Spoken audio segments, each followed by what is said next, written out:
हुजूर को दफन करके लौटे, तदफीन से फारग हुए, कब्र मुबारक में उतारा, हुक्म पूरा किया।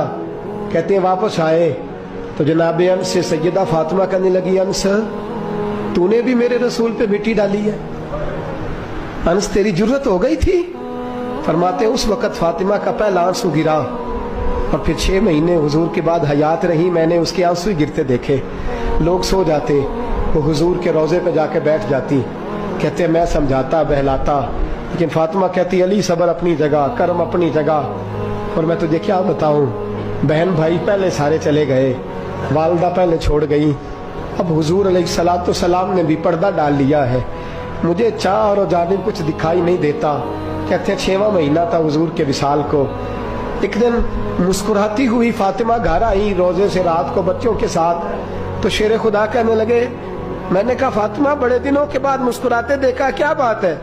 तो कहने लगी अली आज मेरी आंख लग गई थी, मुझे हुजूर ख्वाब में मिले हैं, तो मुझे हुजूर ने कहा तू रोती क्यों है? तो मैंने कहा महबूबा मेरा दिल नहीं लगता। तो फरमाया बेटी तैयारी कर, तू मेरे पास आने वाली है।